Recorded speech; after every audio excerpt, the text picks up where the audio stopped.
Bitcoin acumula uma queda de 53% desde o seu all-time high e acabou de renovar a mínima do ano, pessoal. Saiu da casa dos 126 mil dólares e bateu recentemente nos 59 mil dólares. Com isso, o medo extremo voltou para o mercado e agora os investidores estão vendendo a qualquer preço. Mas o que está acontecendo? É hora de comprar? É hora de vender? Ou de simplesmente segurar? Já te adianto que está acontecendo muita coisa, pessoal. Não existe somente um culpado. Por isso, a resposta é mais complexa do que parece. Então hoje eu vou te ajudar a entender 5 assuntos. Primeiro, o que eu já esperava para 2026. Segundo, vamos falar do Michael Saylor vendendo Bitcoin. Terceiro, da rotação de capital entre os mercados. Quarto, fazer uma atualização dos ETFs. E para finalizar, falar do cenário macroeconômico. Para quem não me conhece, eu sou o Thales Inada, já tenho 9 anos no mercado cripto. E meu trabalho basicamente é passar o dia analisando os ativos alternativos para te manter atualizado. Então, fica comigo até o final para entender todas essas possibilidades e como você deve se comportar nesse momento. Bora pro vídeo. Pessoal, antes da gente entrar nos eventos pontuais que derrubaram os preços recentemente, vamos lá recapitular o contexto de longo prazo, bem rapidamente, porque eu acho que quem acompanha o mercado já sabe basicamente o que eu vou falar, tá certo? Inclusive aqui no canal da Finclass, né, pessoal, já venho falando que eu estava realmente bem pessimista para esse ano. Isso porque o ciclo do Bitcoin é ditado pelo halving, que é um evento programado no código do Bitcoin, onde a recompensa dos mineradores cai pela metade a cada 4 anos. Esse fato criou um padrão histórico de 3 anos de alta e 1 ano de baixa, ou seja, completando esses 4 anos. Como o último halving aconteceu em 2024, grande parte do mercado já esperava que 2026 fosse um ano de queda. Para termos uma noção do que esperar desse mercado este ano, olha só esse histórico. Em 2014, o Bitcoin caiu 86%. Em 2018, o Bitcoin caiu 83%. Em 2022, caiu 77%. E agora, temos o topo histórico em 126 mil dólares e foi marcado em outubro. Ou seja, isso nos leva a uma temporada de baixa que provavelmente vai durar até meados de outubro de 2026. Não é coincidência, é simplesmente o ciclo econômico do Bitcoin, ok? A gente pode comparar com as crises do mercado financeiro tradicional, que acontecem aí a cada 10 anos aproximadamente. É o próprio mercado se ajustando, pessoal, às euforias dos preços nos momentos de alta. A ideia é que as temporadas de baixa eliminam os especuladores de curto prazo, enquanto isso, né, os investidores de longo prazo aproveitam para acumular durante esses momentos mais desafiadores, seguram durante a queda e daí sim o ciclo se reinicia. Isso significa que o Bitcoin vai cair 80% novamente? Claro que não, né, pessoal? Conforme a gente viu, a tendência é que a queda seja cada vez menor. Quem sabe dessa vez algo entre aí 60% a 65% em relação à máxima histórica. Quem entendeu essa dinâmica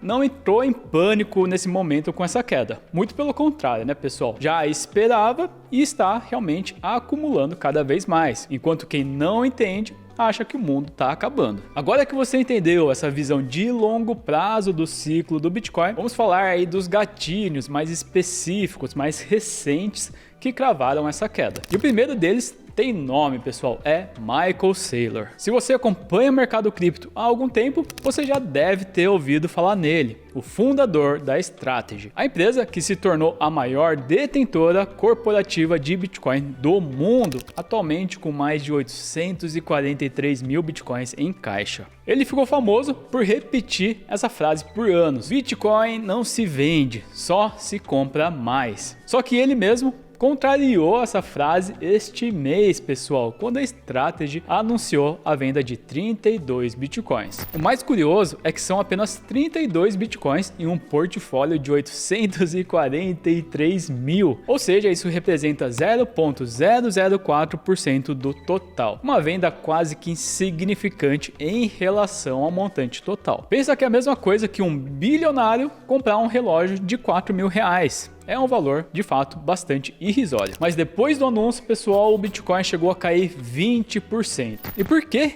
o impacto foi tão grande se o valor é tão pequeno? Simplesmente porque o Saylor virou um símbolo, pessoal, uma referência para o mercado. Ele representa a convicção institucional no Bitcoin. Se até mesmo ele, um dos maiores evangelistas do Bitcoin do planeta, começou a vender, o mercado interpretou como um sinal de alerta. No final das contas, não importa tanto o tamanho da venda, importa sim o movimento que ele fez. E o motivo que especulam por trás dessa venda é que a Strategy precisava cobrir os pagamentos de dividendos das ações preferenciais da empresa. Mas essa venda, pessoal, representou apenas 2,5 milhões de dólares em um caixa de 900 milhões. Por isso, no meu ponto de vista, foi muito mais um teste de estresse emocional do mercado do que uma saída de verdade, ok? O Saylor já vinha comprando Bitcoin religiosamente todo mês. Em seguida, de repente, ele pausou as compras em maio e depois vendeu aí quase nada no começo de junho.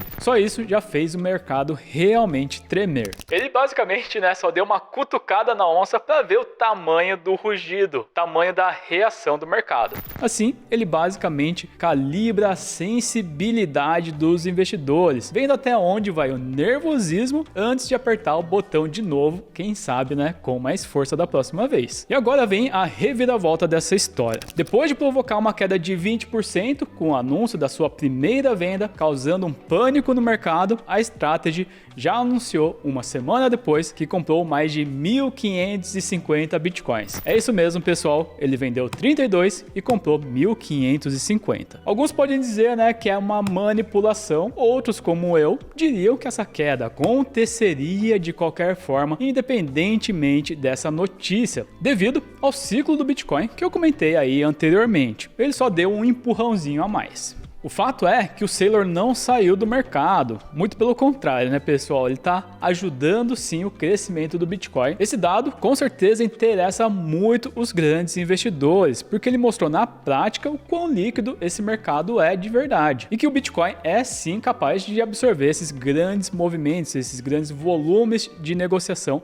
em casos extremos. Mas claro que a volatilidade sempre vai estar presente. Esse fluxo de capital institucional é tão relevante, pessoal, no contexto aí do Bitcoin, que eu posto esse gráfico toda segunda-feira na comunidade da Finclass para manter os nossos assinantes atualizados. Os ETFs de Bitcoin à vista foram aprovados nos Estados Unidos em janeiro de 2024. Com certeza, um momento histórico. O mercado explodiu de alegria, os preços dispararam. De janeiro de 2023 até outubro de 2025, o Bitcoin subiu 700%. Pensa que é como se fosse construir uma rodovia em um lugar onde só tem uma trilha de terra. A gente sabe o destino, mas agora os caminhões pesados conseguem chegar. Antes dos ETFs, comprar Bitcoin direto era uma bagunça para quem ingere aí bilhões de dólares. Tinha que criar carteira digital, guardar a senha, palavras de recuperação, se preocupar com os hacks. Os bancos tradicionais e fundos de pensões, seguradoras,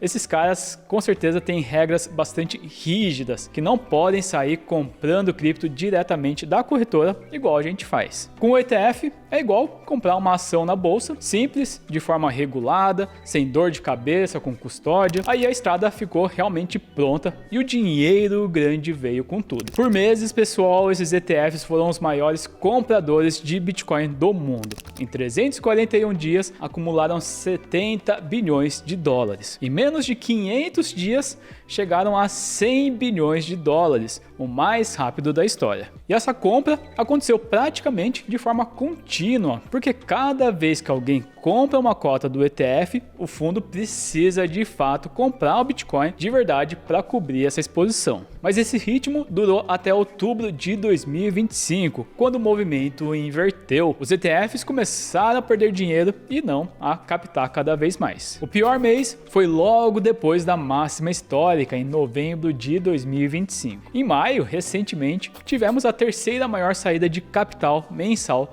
desde o lançamento. E se continuarmos nesse ritmo, dos 10 primeiros dias aí de junho, está claro aí que provavelmente vamos bater a venda de maio. Quando o dinheiro sai dos ETFs, pessoal, as gestoras precisam vender o Bitcoin para honrar esses resgates. A venda é direta no mercado e o impacto é com certeza imediato. Além disso, como você pode ver, esse movimento dos grandes investidores é rastreado diariamente e acaba virando referência para os investidores de varejo que acabam amplificando essa venda. Mas isso não significa que esses ETFs são ruins, ok? Muito pelo contrário, certamente são bem positivos, porque atraem investidores que tendem a pensar mais no longo prazo. Essa saída de capital dos ETFs nos leva ao próximo ponto, pessoal, porque o dinheiro que sai do Bitcoin com certeza foi para algum lugar, tá certo? E esse lugar também tem nome, que é a inteligência artificial. Nos últimos 6 meses,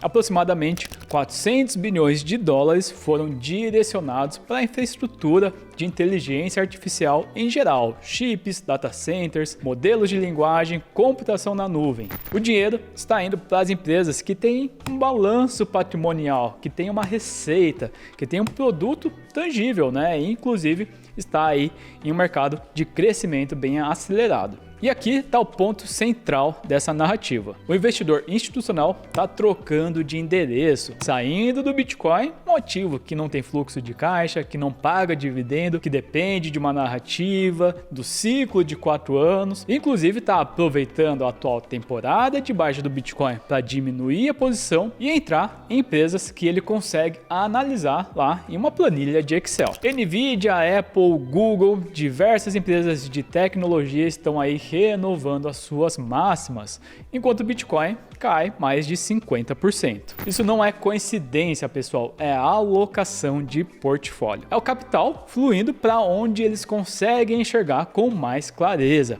ao contrário do cenário abstrato do Bitcoin e realmente difícil de ser precificado. Por isso, essa narrativa de A certamente drenou capital do Bitcoin, mesmo porque ele também acaba sendo uma tecnologia e divide aí, digamos, da mesma atenção. Por outro lado, quando a narrativa de A perder força, pessoal, ou quem sabe, né, essa bolha estourar, esse capital com certeza vai voltar para o Bitcoin. Então, quem já aproveitar esse momento para acumular durante todo esse ano vai se beneficiar dessa volta de capital nos próximos anos, que por sinal vai coincidir inclusive com a temporada de alta do Bitcoin e quem sabe também com o corte de juros dos Estados Unidos. E aqui a gente entra nesse próximo fator, que é a relação com o mercado tradicional. Está impactando significativamente os criptoativos, que é o cenário macroeconômico. O que você está pensando aí, né? Thales, eu compro mais, aproveito a queda, seguro ou tenho que vender tudo antes de cair mais? Pessoal, não é segredo para ninguém, eu sou comprador nesse momento e incentivo que vocês continuem acumulando seus bitcoins. Não venda nesse patamar de preço. Agora é o momento de ter paciência, combinado? Mas claro, essa é a minha opinião pessoal. Se você quiser, você também consegue tirar suas próprias conclusões acompanhando aqui o canal. Meus vídeos estão aqui, os dados do Bitcoin são públicos, com tempo e dedicação você consegue montar o seu raciocínio e elaborar a sua estratégia. Mas tem uma diferença enorme entre entender o cenário e saber o que fazer com seu dinheiro, pessoal. Na Finclass, a gente já mastigou tudo isso para você, tem relatório de preço máximo de compra, tem estratégia de rebalanceamento, quanto você deve ter em cada ativo e mais. Se em algum momento for a hora de sair, você recebe o nosso aviso antes de virar manchete e todo mundo vender na sua frente. Quando bater aquela dúvida no meio do caminho, será que eu deveria ter vendido?